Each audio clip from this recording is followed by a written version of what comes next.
Students today have a really impressive ability to think cross-functionally, and I think that even this idea of cross-functionality may be kind of a legacy framework. Hello, I'm Doug Powell. Welcome to This is a Prototype, the Design Leadership Podcast. Throughout this season of the series, I've been taking a close look at the impact of AI and other emerging technology on the future of design and design leadership. And I've been particularly interested in examining this through the lens of some of the top academic design programs in the U.S.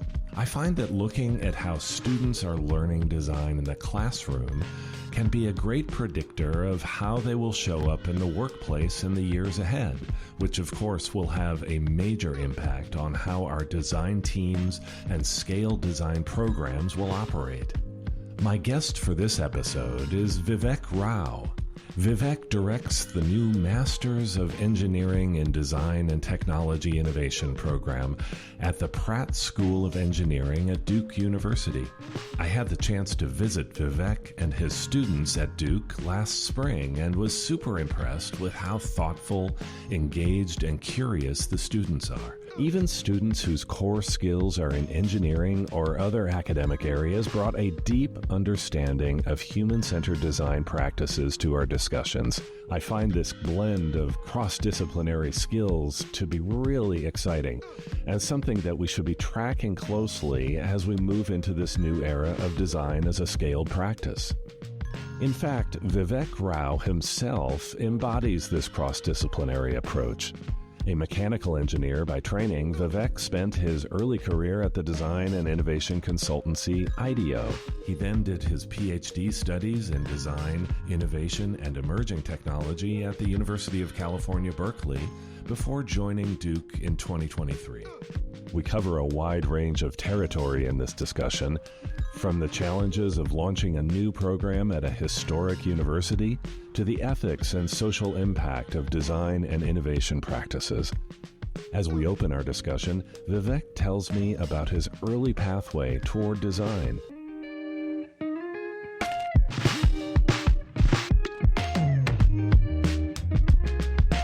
My background is actually purely in engineering. All my formal academic training is in mechanical engineering. I started my career as a engineering designer, and all of that really formed the core kind of my professional identity from early on. I think simultaneously there was two things happening alongside the sort of technical training I had, and they both were united by a deep curiosity. And one was the curiosity around narratives. And so, growing up, we loved, storytelling, fiction, I had all these embarrassing short stories, written on notebook paper since I was a young kid. And eventually when I got to college, minored in creative writing and spent a lot of time thinking about writing and what it meant to tell a meaningful story and center characters and, develop plot and all that. And then the other side of it was also just a real, enthusiasm for knowledge creation, discovery, finding out new things and testing new things out. And so those two threads manifested through technical work early in my academic career. But I think that where I really found my way into design was, in college. I really enjoyed the opportunity to work on engineering projects, and especially that early stage where you were figuring out, you started with nothing. It was a blank sheet of paper, and there were lots of decisions around what are we going to build? Who is it going to be for? Why are we going to make the decisions that we make? And eventually I figured out that is what design is all about, is answering all those questions with a really robust toolkit. And so this, that really lit a spark. And I found my way to an internship at IDEO, the Design and Innovation Consultancy, many years ago. And that was an incredibly formative experience. And it gave me the language to understand, what these impulses and interests that I had were all about, and, gave me permission to say for the first time that, hey, maybe I can be a designer, which is something that never would have occurred to me before that. And, had the opportunity to continue with IDEO after graduating. And really, that was such a formative experience. I had some fantastic, mentors, learned from a lot of incredible folks. They really empowered me to think about unifying all these different threads that, technology can help me articulate change that I wanted to see in the world. But storytelling could help me narrate and talk about why that was important from a human level. And discovery and that knowledge generation and creation was going to allow me to put both of those things together in creating new things in interesting and new and meaningful ways. And so that kind of led me to innovation as kind of the goal of one of the outputs of design. And that's really guided me since. So it was kind of a improbable kind of set of confluence there. And I was really lucky to have those come together in a special way. That's a great arc. The early sort of fascination with story and storytelling and narration, and putting that together with your technical expertise as that began to kind of take shape. I'm curious. You mentioned mentors, and I find that many of my guests have key people who along their journey have opened a door or turned on a light bulb or whatever the metaphor you want to use, been influential in that journey. Are there any particular mentors along the way that you can point to? From my work in practice, definitely, I think of from IDEO, Matt Adams, Emily Ma, Stacy Chang, Larry Chang, and many more. But those names come to mind because these were all folks who had practiced engineering and kind of been trained as technologists, but really were leaders in design from a strategic and technical level at that organization, and all thought leaders in their own way in various disciplines and aspects of design and innovation leadership. And that was from everything from reminding me how to turn the chuck on a CNC mill and change out a tool, all the way to giving me great feedback on how to deliver a presentation to a room of VPs, right? So those are all folks that really shaped that. And I think one thing I didn't mention earlier is that kind of interest in discovery and knowledge creation took me back to grad school, actually, after leaving IDEO, and I got a PhD in mechanical engineering, and there had a chance to work with some fantastic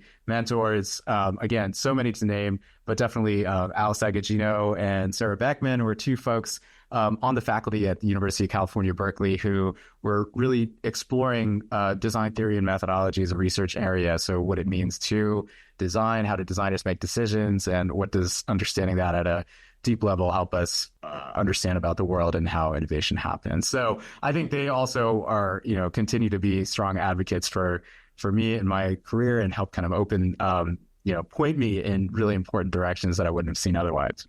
Now, with that PhD study, did you identify that area of study going into it, or did that emerge as you connected with the educators, the faculty that you mentioned? That's a big idea, and I'm wondering how it took shape for you. In design frameworks, we often talk about, diverging and converging. It's represented in the double diamond model, or, famously through the design squiggle. There's like this kind of big mess at the beginning and things kind of even out. And I think that as a great embodiment of that converge phase of the design process, my PhD work was deeply technical, and I was looking at challenges in wastewater treatment, specifically in wastewater recycling. And so I was doing a lot of laboratory work, working with some nanomaterials, building these systems, working with wastewater. It was definitely a long way from a nice office in Palo Alto with Post-it notes.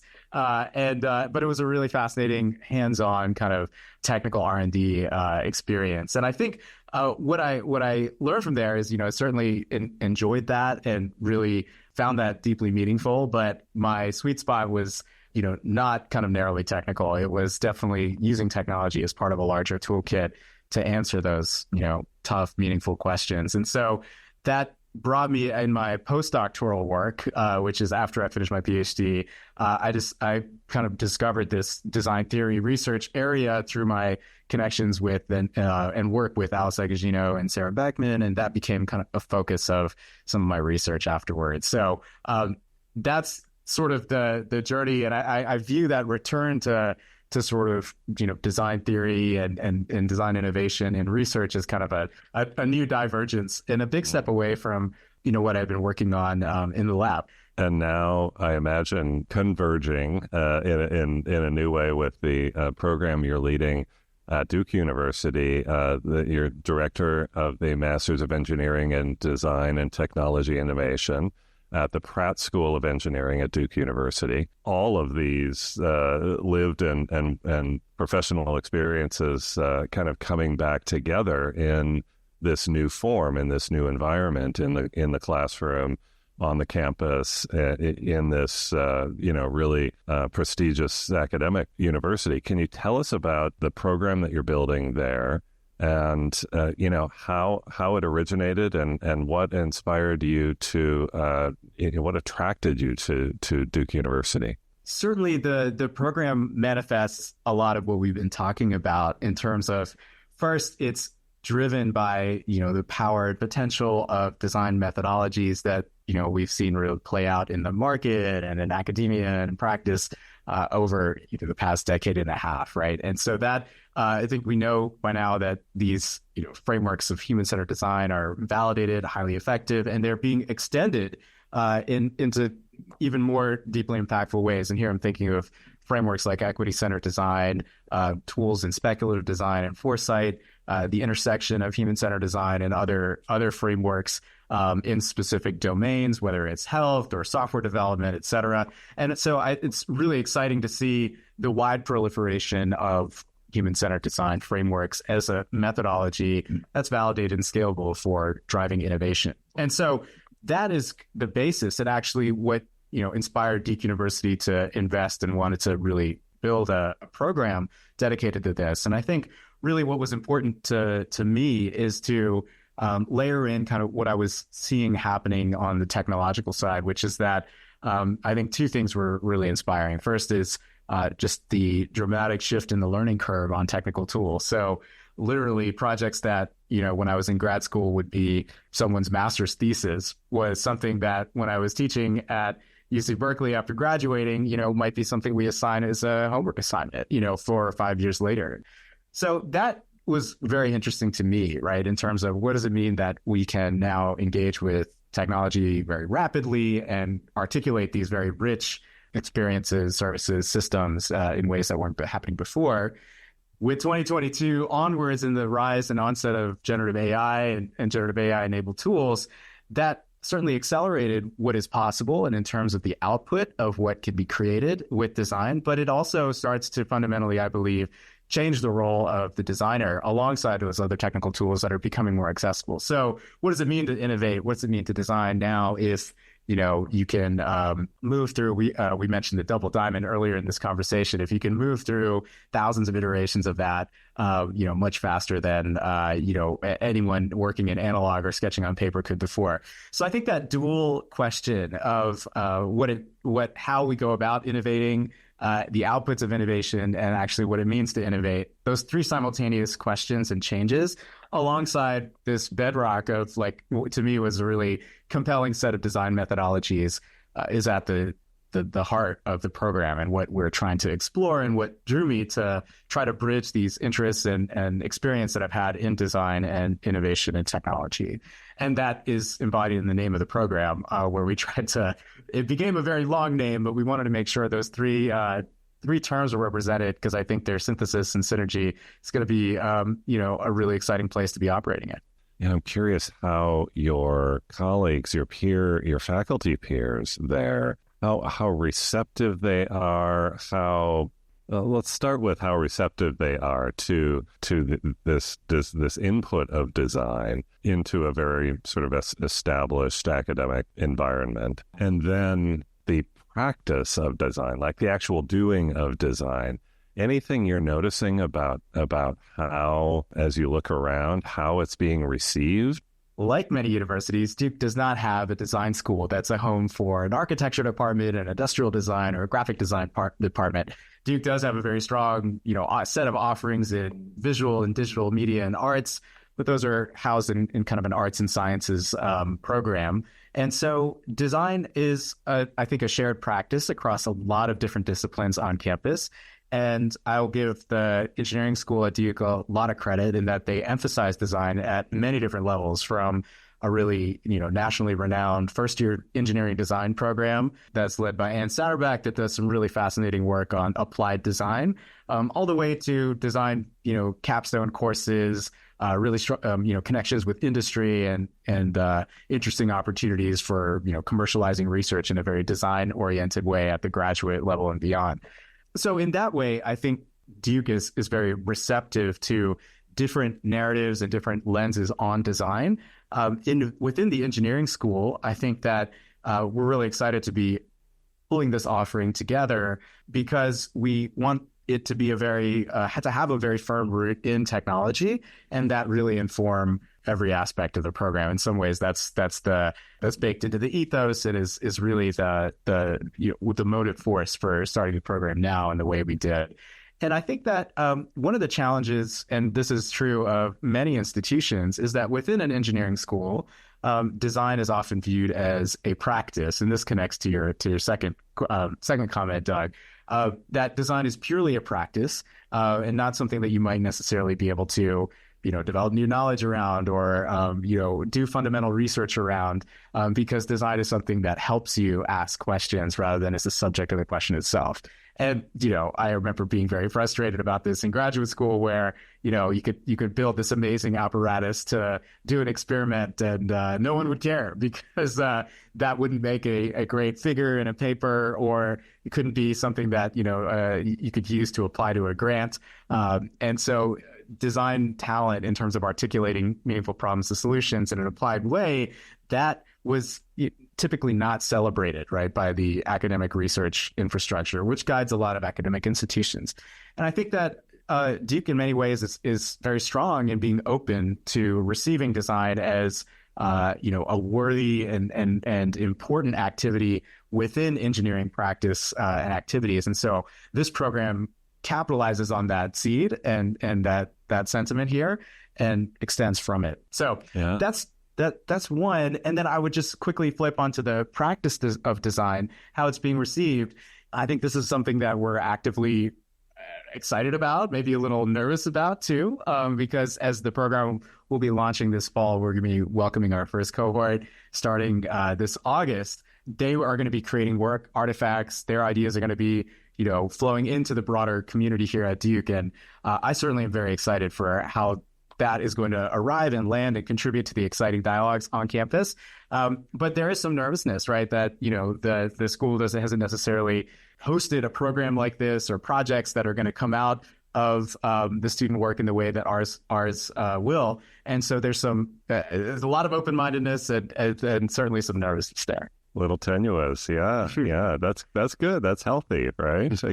Keep everyone, including you, on their toes as you get into it. So, first cohort coming in the fall. We're now in the spring of 24. So a few months away now before you have that first group coming in. But you've been on campus and working with students for 1 year now. Do I have that right?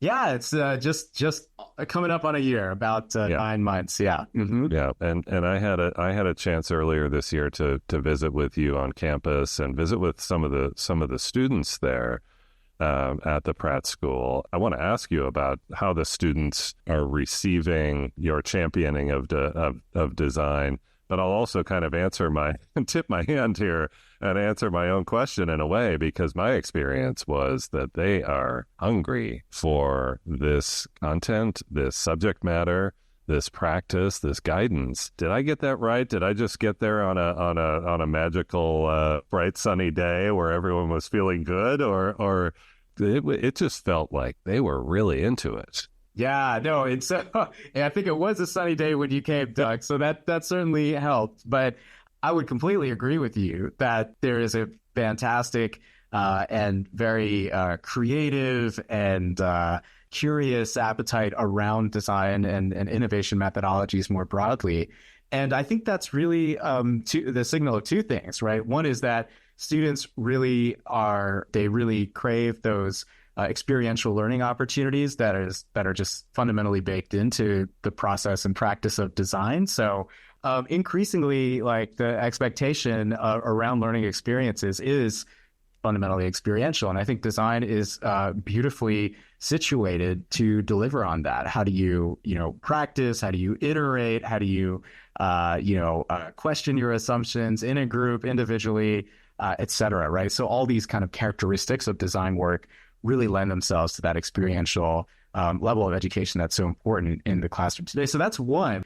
And two, and this actually goes back to something we were talking about earlier in this conversation, Doug, is that design methodologies have really proliferated practice in a wide variety of fields. And so there was a time when I started being in front of the classroom as an educator many years ago, where I could say, who in this room has done a, customer interview, right? And this would be a room of folks who, had several years work experience, and there might be 10% of the room would raise their hand. And now if I did the same thing, something like 70, 80% of hands will go up. And this is really, to me, a signal of how widespread design-driven innovation methodologies have become, whether it's design thinking, human-centered design, or our cousins in the lean startup world, in which they use a different language and they talk about things like customer discovery, but that's fundamentally anchored in deeply understanding the problem you're trying to solve, which is to me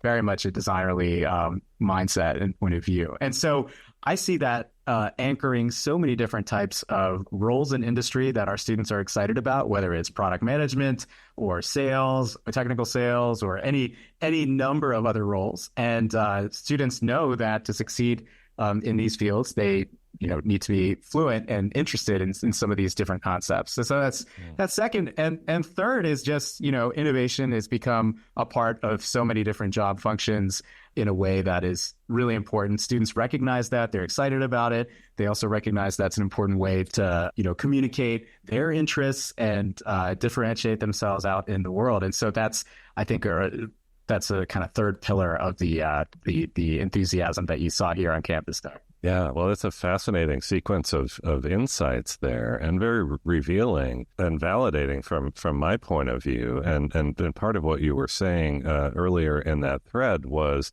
that you are seeing that there is an existing understanding of human-centered design, whether they have the vocabulary to actually articulate it in that way.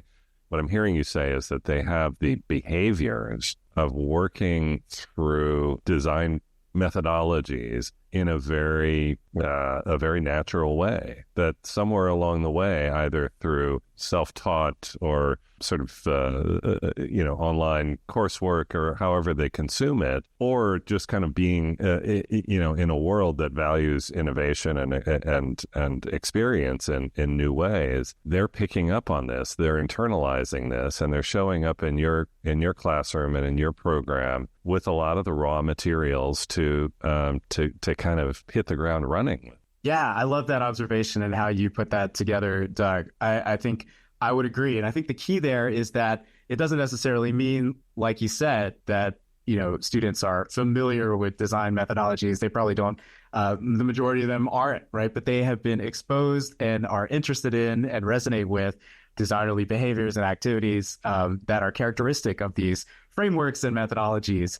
And that just allows us, certainly in the classroom and in projects, to move at a really exciting pace and go much further. Yeah, well, my gosh, I think back to my early time at IBM, starting in 2013. In those early years, we were building the design program at IBM, and every day, virtually every day, encountering engineers and engineering leaders which is the dominant practice in that company and in many technology companies, and the dominant culture there. And certainly even that short time ago, 10, 11, 12 years ago, what we're describing here, what we're talking about here, did not exist in the working engineers of that era. Not only had they not internalized the behaviors of design and the approaches of design, but there was a suspicion of it. There was a little bit of not a little bit. There was a healthy dose of not quite trusting where we were going with that. So we had to break down a lot of those attitudes and really warm them up to a new way of working. Whereas what I'm hearing from you is the room is already warm, like they're ready to go, which is really encouraging and really exciting for a future. Yeah, it's hard to deny that there is greater awareness, recognition, and facility at many of these tools and approaches. Let's talk about how AI is materializing in this environment with you, with your faculty peers, certainly as you're building this program in this moment, as you said, and just in the last 2 years since 2022. I mean, AI, of course, has been around for decades in different forms, but it certainly has absolutely spiked in its sort of prominence and become a part of the everyday conversation for all of us. How are you thinking about it? How are you seeing it sort of show up in the classroom? It's certainly with your students who must be thinking as they're at the starting line, not even at the starting line of their careers. They must have some thoughts, some concerns, maybe some enthusiasm around what this presents for them. I will say that one of my mentors and colleagues from University of California Berkeley, Eric Paulus, who's a faculty member in electrical engineering there, he has this framework for thinking about emerging technologies as technology as a creative material for designers. And that really resonated with me in thinking about AI and artificial intelligence as far as it being a creative material for innovators and designers to experiment and work with. And that has been a very exciting lens to watch this sort of unfurling and proliferation of generative AI-based tools. From an instructor's perspective, it's particularly interesting to see how my students, most of whom are younger than me, are operating and engaging and learning about these tools. So, I remember in one guest seminar I gave in a class, I asked who in the room has used a generative AI tool in the past hour, and almost every single hand in a room of about 40 people went up, right? And so there is a certain mental model around what these tools are, what they provide, that is probably for someone of my generation, like the way I might use Google, right, is just typing in a query into a search bar. Now folks might go straight to ChatGPT or whatever their tool of choice is and engage with it that way.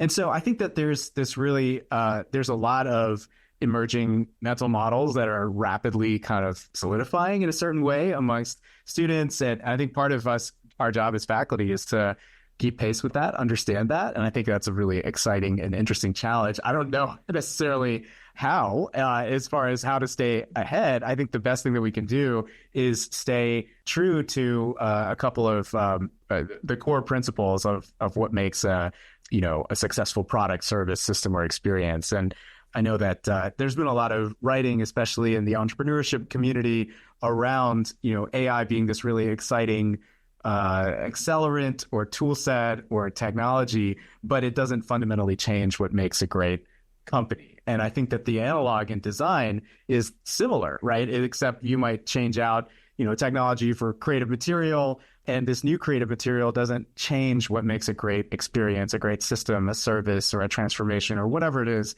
that you're designing. But it allows you to do things in, at unprecedented scale, shape, speed, et cetera. And so that's something that we try to bring to heart in the classroom, and certainly is embedded and threaded throughout the program as we're going to be launching it. Those elements are core and kind of very much in the foreground for me. You said something a moment ago. You said, I don't know how we as faculty members are going to stay ahead of this. And I think that brings up an interesting idea in these moments where there's an emerging technology, whether it was, a generation ago, the technology being the Mac workstation, for instance, and, similar sort of integration of that technology, that new tool set into, the professional workplace, but also into the academic classroom. There's an interesting moment there as that integration is happening where the faculty can't possibly stay ahead of it. And it almost forces you to kind of come to terms with that and say, you go, like students, you go figure this out and work with this, and we're not ahead of you.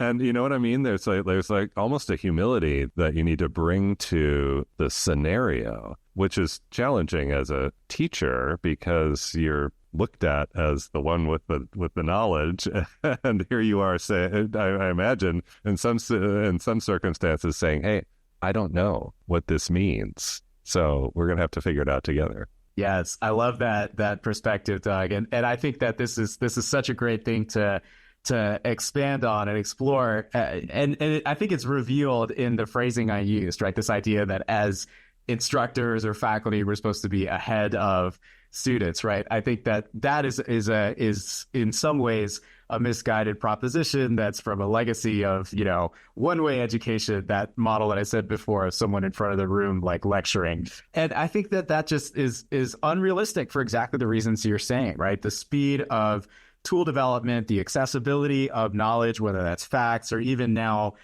synthesized, insights from, a whole body of evidence. All that is so accessible and available and rapidly changing that it really does make you question, like, what is the role of an educator and an instructor? And I think humility, like you mentioned, is so critical. And it's humility about understanding where your role as a facilitator, which I think is so important as an instructor, to facilitate this learning experience and ideally a transformation amongst your students. And then also to be able to link that humility with a sense of, and a willingness to listen and learn. So before joining Duke, I was working with the UC Berkeley High School of Business and the College of Engineering. And at the High School of Business, one of the principles is this idea of students always, right? And I think the intention behind that was to really speak to students at the school that, hey, you're not just a student in this moment, you're a lifelong learner. You're a student in every space you're in. There's always opportunities to learn.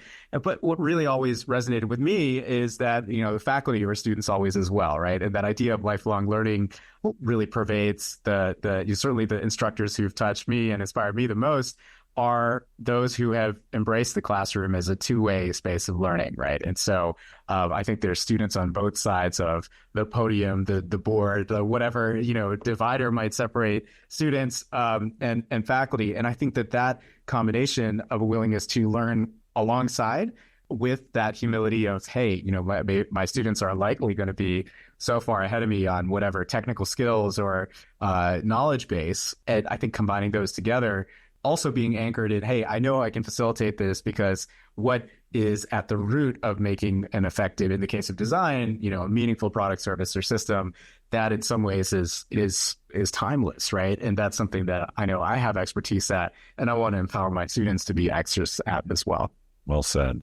The audience for this podcast is our design leaders, many of them in executive roles in established companies, scaled companies, and they're trying to make sense of this as well. And they're trying to build and lead teams of designers in the midst of, within cross-functional organizations. And they're wrestling with a lot of what we're talking about here as certainly as AI emerges as such a prominent technology. I'm curious what you would say to design leaders about this generation of students that you are seeing and that you are working with, and what they can expect that this generation of students might bring in the next, say, 5 to 10 years of moving into the business and technology professional spaces. Students today have a really impressive ability to think cross-functionally. And I think that even this idea of cross-functionality may be kind of a legacy framework in some ways. And I'll give you some examples. So this past semester, taught a course at Duke University on artificial intelligence and the design and innovation process. And it was pretty amazing to see. And again, most of the students in the class were graduate students, some with work experience, others without. But whether they were undergrad or grad, one of the things that really stood out is so many of these students felt creatively confident in working across very, very different technical tool sets. When I was coming through school, a mechanical engineer would be the one who would do CAD, and a computer science student would be doing the coding, and maybe user interface design wasn't a job field yet at that time, but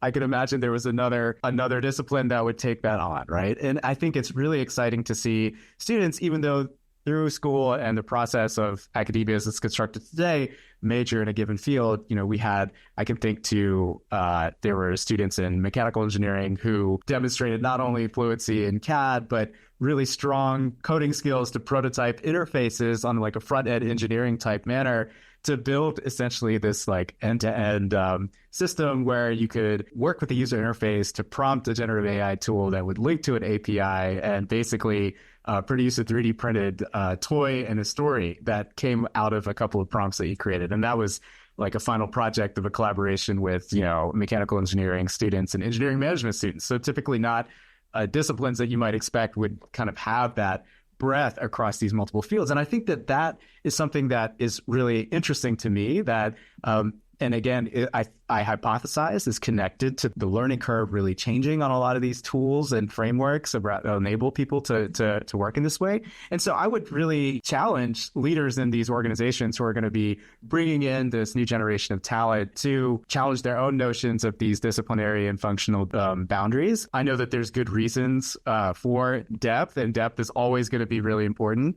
But I think that a lot of talent coming out is empowered to operate across functions and contribute across functions in ways that I think can unlock a lot of really interesting innovation in organizations of all types. Wow, that was great. And I really want to emphasize that there's a big idea there. As I'm hearing what you're telling me here, that this is a generation of students for whom the territorialness that many of us have experienced in the professional design and technology space is perhaps about to be a thing of the past, that there's a real blurring of those boundaries, crossing over of the ways of working that an engineer will have coming from your program, your future program, will have some very substantial, human-centered design skills that will allow them not only to be fluent with functional designers on their broader team, but really to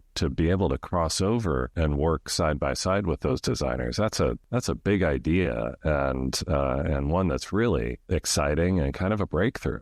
I'm really excited to see where it continues to develop too. And, and I think this negotiating and navigating and even narrating, what disciplinary expertise looks like and how that relates to an increasing willingness amongst talent to be able to contribute across different disciplines and fields. And now, as we spoke about earlier, Doug, enabled and empowered by emerging tools in, AI-enabled image generation or content design, et cetera, I think can really make for some interesting collaborative working styles. And for the leaders, to bring it back to your original question, Doug, I think there's a huge opportunity for them to recognize that, right? And be willing to challenge some norms and adapt at how they pursue innovation at every scale. Yeah, it will be a challenge for many of those leaders who've established themselves and their roles and their scope in very defined ways, because part of what we're saying here is that the boundaries of that scope and of those roles will certainly change and maybe even begin to erode, and that's going to be challenging. I mean, that's for some that might feel like a threat, that might feel like there's